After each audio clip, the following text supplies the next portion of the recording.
Halo, selamat datang di Aksa Movie 21. Semoga kalian dalam keadaan sehat dan diberi kemudahan dalam urusannya.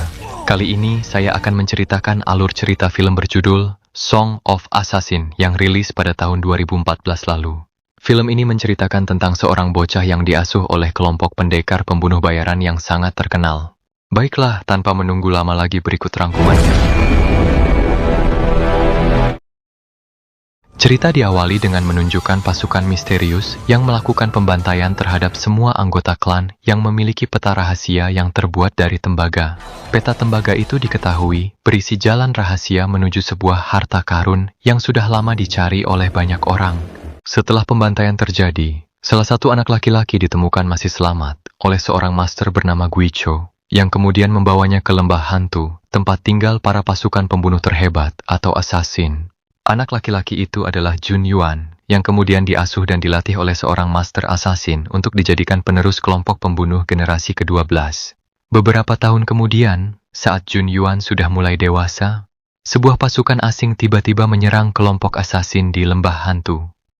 Jun pun turun tangan untuk melindungi lembah hantu dari serangan tersebut. Namun, dalam aksinya itu, Jun Yuan kehilangan salah satu lengannya serta pacarnya yang sangat ia cintai. Setelah kekacauan itu, pemimpin kelompok assassin yang dijuluki Golden Mask memberi Jun Yuan sebuah lengan besi bernama Blue Asura. Lengan Blue Asura ini dilengkapi dengan beberapa senjata mematikan yang bisa digunakan untuk membunuh musuh dalam sekejap. Sejak kejadian itulah, Jun Yuan berubah menjadi pembunuh yang tak terkalahkan dan mendapat julukan sebagai Blue Asura. Kita lalu beralih ke wilayah Kekaisaran Esmulberry, di mana para menteri kerajaan berkumpul dalam rapat Kaisar Caiseng untuk membahas peta harta karun tembaga yang berhasil ditemukan oleh Gubernur Gusige di wilayah perbatasan. Adik Kaisar yang bernama Pangeran Rui pun menghasut Kaisar agar menyerang wilayah Gusige dan merebut peta tersebut. Namun, seorang jenderal yang memimpin pasukan kekaisaran, yaitu Zhou Chang, menolak rencana itu dan menyarankan agar mereka menggunakan strategi diplomasi. Hal itu dikarenakan Gubernur Gusige terkenal dengan kerakusannya dan sangat korup. Jadi, Zhou Chang menyarankan agar menyuap Gusige untuk mendapatkan peta tersebut. Alhasil, Kaisar Caiseng memerintahkan Zhou Chang untuk menemui Gusige. Di sisi lain, Kaisar Mengsu yang memimpin wilayah Pagoda Selatan tiba di kerajaannya setelah melakukan perjalanan dari wilayah lain. Ia lalu segera menemui permaisuri tercintanya, yaitu Ratu Fleur. Ratu Fleur yang biasa berbincang dengan rakyat kecil pun memberitahu Kaisar Mengsu tentang berita peta tembaga yang berhasil ditemukan oleh Gubernur Gusige. Bahkan, Ratu Fleur juga mengetahui bahwa Kaisar Caiseng telah mengirim Jenderal Zhou Chang untuk menemui sang gubernur. Meskipun begitu, Ratu Fleur meyakinkan Kaisar Mengsu bahwa mereka pasti bisa melawan siapapun yang memiliki peta itu dan merebutnya. Keesokan harinya, Pangeran Rui diam-diam datang ke lembah hantu untuk menemui Golden Mask. Ternyata tujuan kedatangannya adalah meminta bantuan pasukan Golden Mask agar merebut peta dari tangan Gubernur Gusige serta membunuh Jenderal Zhou Chang. Setelah pertemuan itu, Golden Mask pun pergi menemui Master Guicho untuk membahas peta tersebut. Sang Master mengajukan diri untuk merebut peta itu sendirian. Namun, Golden Mask mengatakan bahwa ia akan mengirim pembunuh lain untuk misi tersebut. Golden Mask juga meminta Master Guicho untuk mengawasi Jun Yuan agar tidak terlibat dalam masalah ini. Hal itu karena, seperti yang kita ketahui, akibat peta tersebut, seluruh keluarga Jun Yuan mati terbunuh. Di malam berikutnya, saat festival diadakan, Jun Yuan pergi menemui Master Guicho di tengah kota. Ia lalu mengungkapkan bahwa ia sudah mengetahui tentang masalah peta tembaga itu. Jun Yuan meminta agar dialah yang merebut peta tersebut, karena ia ingin menyelidiki siapa saja orang-orang yang membunuh keluarganya. Namun, sayangnya Master Guicho menolak permintaannya karena Golden Mask telah mengirim pembunuh lain bernama Ghost of Mountain untuk menjalankan misi tersebut. Keesokan harinya, Jun Yuan nekat pergi ke perbatasan untuk menyaksikan pertemuan Jenderal Zhou Chang dan Gubernur Gusige. Keduanya lalu melakukan negosiasi, di mana Jenderal Zhou Chang menawarkan Gusige 100 emas batangan sebagai ganti peta tersebut. Namun, Gu Sige langsung menolaknya karena ia tahu bahwa saat ini banyak pihak yang ingin mendapatkan peta itu dan bersedia menawar dengan harga yang jauh lebih besar. Upacara penyambutan pun diadakan untuk menyambut kedatangan Zhou Chang. Namun, di tengah pertunjukan, beberapa penari tiba-tiba menyerang Gu Sige serta Zhou Chang.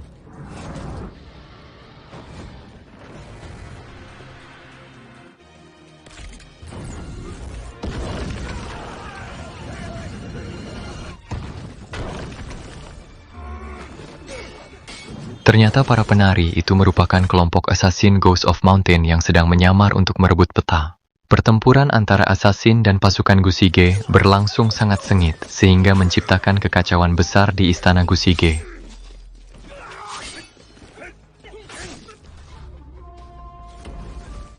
Jun Yuan yang sedang memantau situasi pun memutuskan untuk bergabung dan melawan Zhou Chang.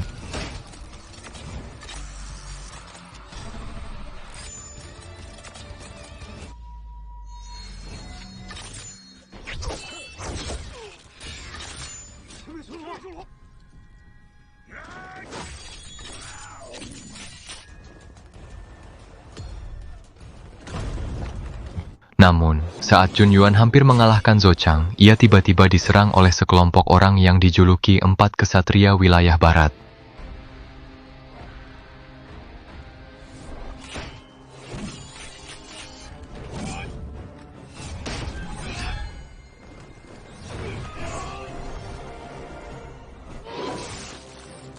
Jun Yuan pun terpaksa melarikan diri dari serangan empat kesatria tersebut. Tetapi sebelum itu, Jun Yuan berhasil mengambil sebuah manik hitam misterius dari jubah Zhou Chang.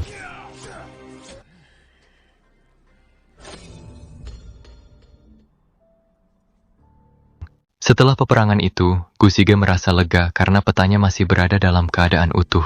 Ia pun mengundang beberapa wanita ke kamarnya untuk bersenang-senang. Namun tanpa disadari, wanita-wanita itu merupakan pembunuh bayaran yang ditugaskan untuk membunuhnya. Wanita-wanita tersebut membunuh Gu Sige menggunakan jarum beracun dan mengambil peta harta karunnya.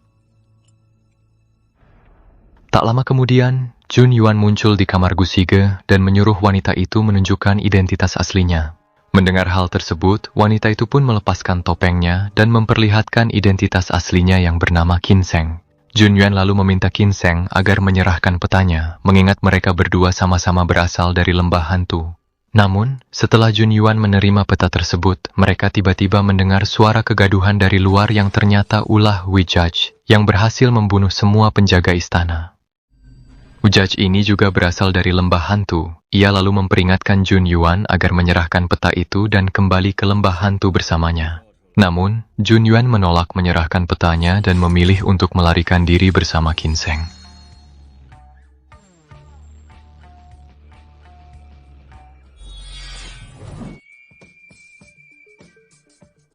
Tak lama setelah keduanya pergi, beberapa pasukan kerajaan tiba-tiba muncul untuk menangkap Wijaj karena mengira dialah yang membunuh Gu Sige. Sementara itu, di tengah perjalanan, Jun Yuan bertemu dengan Master Guicho yang ditugaskan Golden Mask untuk membunuh Jun karena dianggap telah berkhianat. Meskipun begitu, sang Master lebih memilih membiarkan Jun Yuan tetap selamat. Agar Golden Mask tidak curiga, Master Guicho sengaja menyerang Jun Yuan dengan beberapa serangan dan membiarkan Jun Yuan membalasnya sehingga meninggalkan beberapa luka. Ia lalu menyuruh Jun Yuan agar segera lari sebelum Golden Mask menemukannya. Di tengah malam, saat Jun Yuan dan Qin Sheng sedang beristirahat di sebuah bar, Jun Yuan membuka kotak pesan milik Qin Sheng. Di dalamnya berisi tugas Qin Sheng untuk merebut peta dari Gu Sige dan membawanya ke Paviliun Delapan Dewa. Keesokan harinya, Jun Yuan melanjutkan perjalanannya sendirian. Karena penasaran dengan isi kotak pesan Qin Sheng, ia pun memutuskan pergi ke Paviliun Delapan Dewa. Di sana, ia bertemu dengan Pangeran Rui dan mengaku sebagai pembawa pesan yang dikirim oleh Golden Mask. Jun Yuan juga memberitahu Pangeran Rui bahwa ada dua pihak yang menginginkan peta harta karun, yaitu antara Kaisar Caiseng serta Zhou Chang dari Murbe Timur dan Kaisar Mengsu serta Ratu Fleur dari Pagoda Selatan. Namun, meskipun dua wilayah itu bersaing satu sama lain, Jun Yuan menyadari bahwa orang yang paling ingin membunuh Zhou Chang adalah Pangeran Rui. Hal itu dikarenakan Kaisar Caiseng tidak pernah mempertimbangkan usulan maupun keberadaan Pangeran Rui, dan lebih mempercayai Zhou Chang sebagai tangan kanannya. Oleh karena itu, Pangeran Rui sangat ingin menyingkirkan Zhou Chang. Sebelum Junyuan menyerahkan petanya kepada Pangeran Rui, ia meminta agar Pangeran Rui memberitahu siapa yang mengirim 4 kesatria untuk membunuhnya. Namun, Pangeran Rui menolak membagi informasi tersebut dan malah mengancam Junyuan dengan menunjukkan ginseng yang berhasil mereka tangkap. Saat mereka mencoba melukai ginseng, tiba-tiba seorang asasin muncul dan membunuh seluruh pasukan kerajaan, termasuk Pangeran Rui.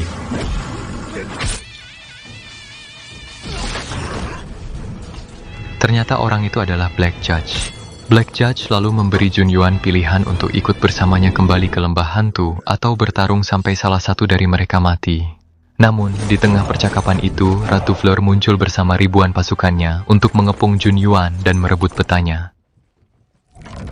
Dalam situasi seperti ini, Black Judge dan Junyuan memutuskan untuk bergabung melawan pasukan Ratu Fleur.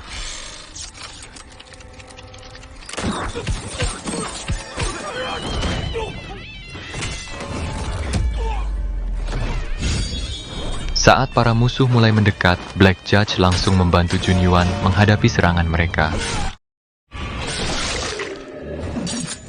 Namun, di waktu yang sama, ratusan anak panah menghujani mereka sehingga memaksa Junyuan dan yang lainnya untuk bersembunyi.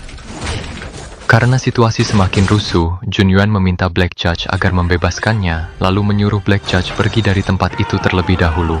Junyuan juga menyuruh Ginseng agar segera pergi, sementara dirinya kembali melawan pasukan Ratu Fleur untuk mengalihkan perhatian mereka. Namun sayangnya, saat Ginseng mencoba kabur, pasukan Ratu Fleur berhasil menangkapnya.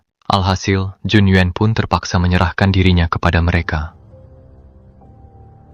Sementara itu, Kaisar Caiseng menunjukkan ruang rahasianya kepada Zhou Chang, di mana ia menemukan semua dokumen para pejabat kerajaan. Dari sana, ia mengetahui siapa saja yang telah mengkhianatinya, termasuk Pangeran Rui. Dari dokumen-dokumen itulah Kaisar mengetahui rencana Pangeran Rui yang meminta asasin dari lembah hantu untuk membunuh Zhou Chang. Namun, Kaisar malah mengambil kesempatan ini untuk memerintah Zhou Chang agar segera mendapatkan peta tembaga. Jika tidak, maka ia akan membunuh seluruh keluarga Zhou Chang. Kita kembali lagi ke Junyuan dan Ginseng. Setelah kejadian sebelumnya, keduanya dibawa ke istana Ratu Fleur. Ratu Fleur kemudian mengungkapkan bahwa ia berencana membalas dendam kepada seseorang yang menjadi dalang di balik kekacauan di kotanya. Ratu Fleur juga mengaku bahwa dialah orang pertama yang menemukan peta harta karun tembaga tersebut, tetapi sengaja memberikannya kepada Gubernur Gusige. Dengan begitu, ia memiliki kesempatan untuk bertemu Kaisar Caiseng dalam pertemuan yang akan datang. Dalam kesempatan itu pula, Ratu Fleur meminta Junyuan untuk membunuh Kaisar Caiseng di pertemuan yang akan diadakan besok malam. Sebagai gantinya, Ratu Fleur berjanji akan mengungkapkan kebenaran tentang pembantaian yang dialami keluarga Junyuan. Singkat cerita, pertemuan pun diadakan. Pertemuan itu dihadiri Kaisar Caiseng dan Jenderal Zhou Chang yang mewakili wilayah Timur Murbe, serta pemimpin Pagoda Selatan yang diwakili oleh Kaisar Mengsu dan Ratu Fleur. Dalam pertemuan itu, mereka berencana membentuk aliansi dan bekerja sama untuk menemukan harta karun yang tertera di peta tembaga. Awalnya pertemuan berjalan cukup lancar, tetapi situasi tiba-tiba menjadi tegang ketika Junyuan mencegah Zhou Chang yang hendak memberikan minuman kepada Kaisar Mengsu. Bersamaan dengan itu, para asasin muncul dan menyerang kedua kerajaan. Pertempuran sengit antara para asasin dan pasukan kerajaan pun tak terhindarkan.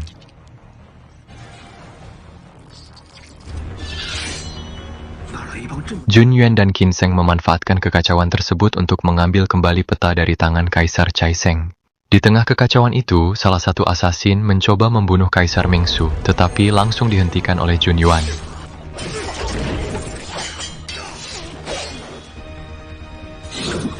Junyuan menyerang balik asasin itu, namun langsung berhenti setelah mengetahui bahwa orang tersebut adalah Master Guicho yang sedang menyamar. Di saat yang sama, Zhou Chang segera menghampiri Kaisar Mengsu dan langsung menusukkan pisau ke dadanya hingga tewas. Setelah menyaksikan insiden itu, Junyuan dan Ginseng mulai curiga bahwa Zhou Chang dan Ratu Fleur memiliki hubungan rahasia di belakang. Setelah kejadian itu, Ginseng segera menyamar sebagai Ratu Fleur dan masuk ke kamar Zhou Chang, sementara Junyuan bersembunyi untuk mencari tahu rahasia mereka. Dan benar saja, begitu Ginseng masuk, Zhou Chang langsung memeluknya sambil mengungkapkan kerinduannya. Akhirnya terungkap bahwa keduanya adalah sepasang suami istri yang memutuskan berpisah dan menjadi pejabat kerajaan di tempat berbeda demi melancarkan rencana mereka. Selain itu, terungkap pula bahwa peta tembaga yang mereka cari merupakan bagian dari rencana Ratu Fleur. Ternyata Ratu Fleur sengaja meminta klan keluarga Jun Yuan membuat peta untuk harta karun yang sebenarnya tidak pernah ada. Dengan demikian, jelas bahwa yang membunuh keluarga Jun Yuan adalah Ratu Fleur dan Zhou Chang. Jun Yuan juga tanpa sengaja mendengar tentang putri mereka yang disembunyikan. Jun Yuan pun pergi menemui Kaisar Caiseng untuk memberitahukan rahasia Zhou Chang. Namun belum sempat berbicara, Zhou Chang tiba-tiba muncul sambil menyerahkan busur panahnya. Ia lalu mendekati Kaisar Caiseng dan langsung menikamnya di dada menggunakan pena. Di saat itulah Jun Yuan menyadari bahwa orang yang mengirim 4 kesatria adalah Zhou Chang.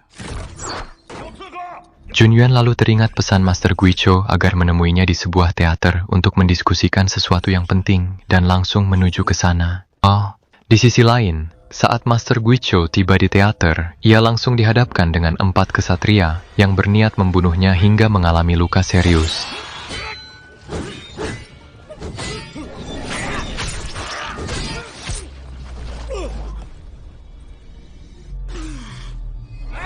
Tak lama kemudian, Golden Mask muncul menghampiri Master Guicho. Hal itu membuat sang master sadar bahwa orang yang ingin membunuhnya adalah Golden Mask sendiri.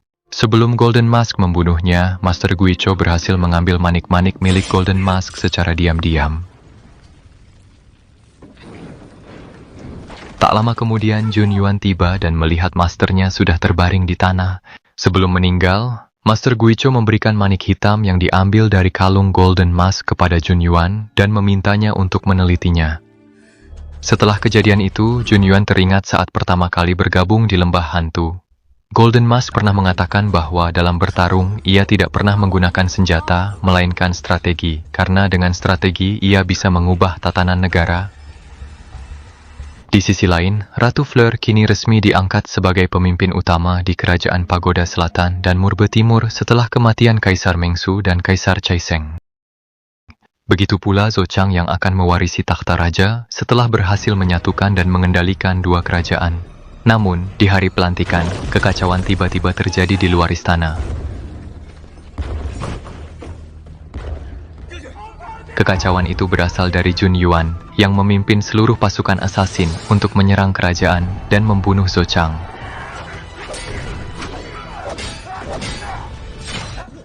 Zhou Chang memerintahkan pasukannya menyerang balik, bahkan mencoba membunuh putra mahkota, anak dari Kaisar Caiseng. Jun Yuan lalu memberitahu seluruh asasin bahwa orang di balik Golden Mask adalah Zhou Chang. Hal itu terbukti setelah Jun Yuan melihat isi surat dari manik hitam yang diberikan Master Guicho. Akhirnya, rencana Zhou Chang untuk memanfaatkan para asasin dan menjadi raja pun terungkap. Para asasin pun bangkit melawan pasukan kerajaan. Di sisi lain, Ratu Fleur menemui Zhou Chang dan mengajaknya melarikan diri. Namun Zhou Chang menolak, sementara Ratu Fleur yang putus asa memilih mengakhiri hidupnya dengan pisau.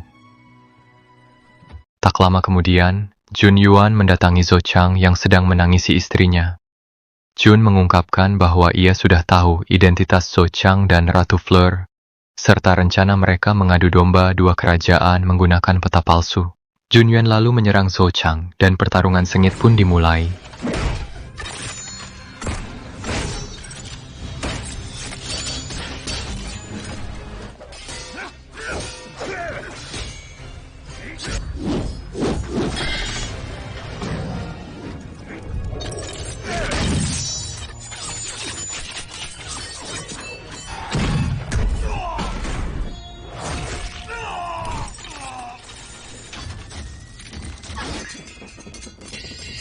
Dalam pertarungan itu, Jun Yuan menggunakan peta tembaga untuk membutakan mata Zhou Chang dan memutus rantai besi yang menimpanya. Zhou Chang pun tewas setelah terkena tombak besi tepat di dadanya.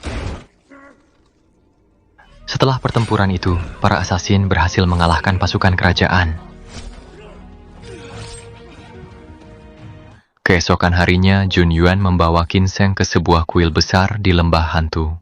Jun memberitahu Kinseng bahwa ia adalah putri dari Ratu Fleur dan Zhou Chang yang dahulu diserahkan kepada seorang pembantu. Setelah semua yang terjadi, Jun Yuan dan Kinseng memutuskan membangun kembali lembah hantu menjadi tempat yang lebih baik dan bebas dari kebencian.